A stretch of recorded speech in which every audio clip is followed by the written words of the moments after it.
Hey guys, it's John Cochran from homebackers.com and rentoownconnect.com. And on this video, I'm going to go ahead and just kind of explain to you exactly the whole process whenever you find a rent-to-own house and whenever you find the house that you want to live in, the home that you want to go ahead and purchase. How long does it actually take to get into that house? Well, typically whenever you buy a house and you're actually getting a loan on it, it's going to take anywhere between nowadays it's going to take anywhere between 30 to 45 to maybe even 50 days to go ahead and get a loan on that particular property and actually close on it. A rent-to-own is very different because you're actually not getting the loan on it yet. So how long does it actually take and what's the steps? So let's just go ahead and say that somebody comes to us and somebody comes to me and they say, John, I found a rent-to-own house that I want to go ahead and purchase. What do I do?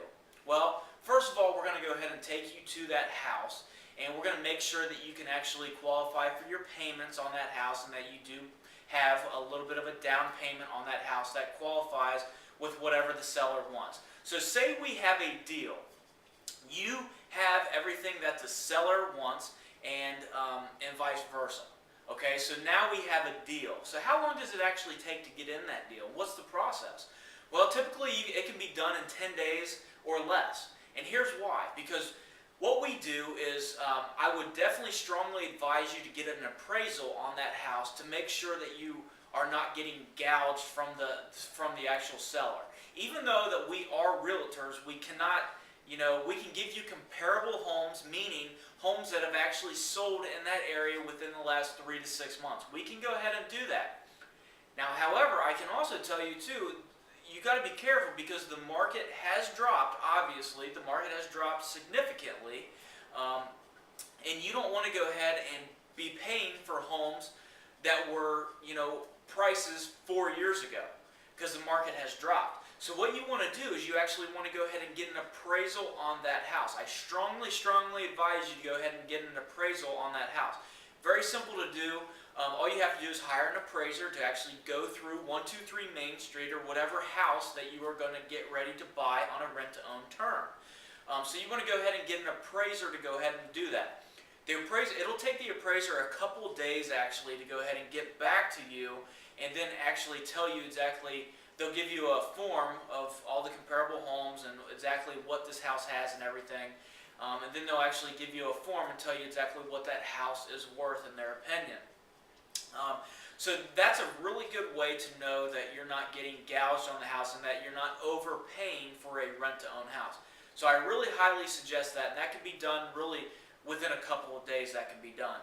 The second thing that I really suggest that you do is actually get inspections on the house so that you're not getting into a house and finding out there's mold all over the place, there's just hidden stuff, that there's leaks into the house, and it just turns out that there's unforeseen problems that you could not see originally whenever you walk through the house. So I really encourage you to do those two things. Get an appraisal on the house so that you make sure that you're not overpaying for it.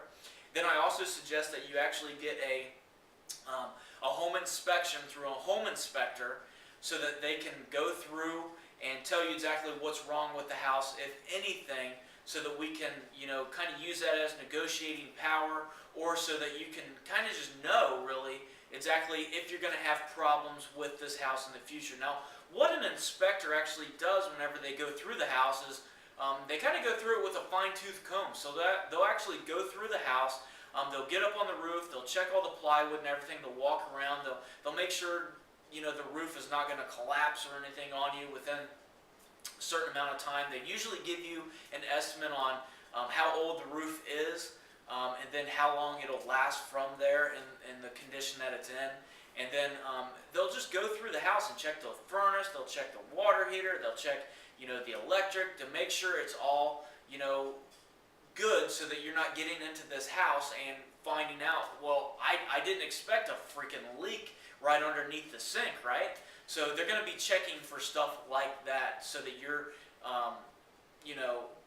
not getting into a money pit, basically. So two things that I suggest that you do, again, is the appraisal and the home inspection. Both of those things can be done really honestly at the same time.